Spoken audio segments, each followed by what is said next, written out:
Joining us now is Democratic Congressman Adam Smith, ranking member of the House Armed Services Committee. He took part in yesterday's briefing for the Gang of Eight. Congressman, thanks for being here. I'm wondering what your reaction is to these new details from CENTCOM. Nearly 2,000 Iranian targets struck by U.S. forces, destruction of hundreds of ballistic missiles, launchers, drones, 17 Iranian naval ships. Is it clear to you what the strategy is here, what the objective is? It is not, and that's part of the problem. It's bounced around a lot on a number of different pieces. You know, from being in that briefing and talking with other people, it seems like the strategy is to hit Iran as hard as possible, and President Trump has made allusions to what happened in Venezuela. Now, comparing Venezuela to Iran is just a remarkable amount of ignorance, much more complicated problem in Iran.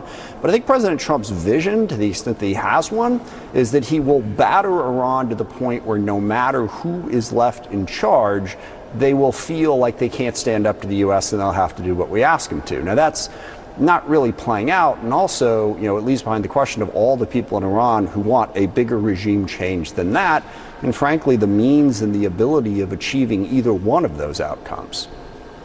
There's been this report about the possibility of the CIA or others arming Kurdish forces in Kurdistan in Iraq to enter Iran, try to foment regime change. I'm wondering, is that something you would support? No. I don't support regime change. And we're seeing how this plays out. I mean, look, think of it this way. I mean, Trump is basically a bull who just walked into the world's largest, most densely populated China shop. Everywhere he turns, something breaks. As you were reporting, okay, so you send in the Iranian Kurds. How do the Iraqi Kurds react to that? Are they then dragged into the war and attacked even more? As you mentioned, we have, over 100,000 U.S. civilians trapped in the Middle East, being told to leave, meanwhile the airports are shut down.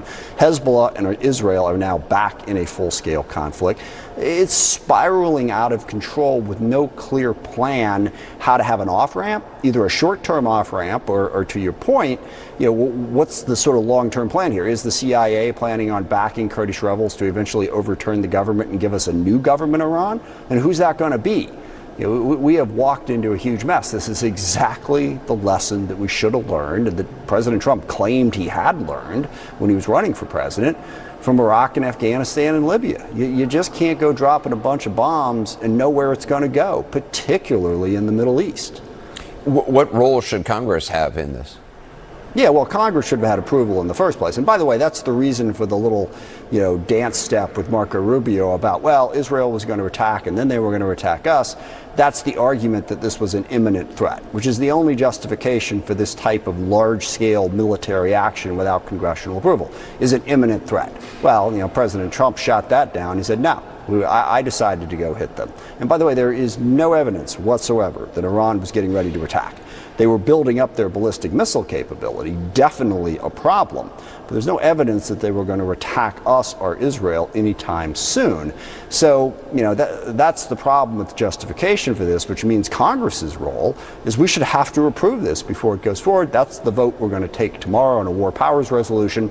And I think even if you support this war, and I don't, just to be clear, but even if you support it as a member of Congress, House or Senate, you should be willing to go on record and vote to back that up. The president shouldn't be allowed to do this on his own. Congressman Adam Smith, thanks for your time. Appreciate it. Thanks, Ed.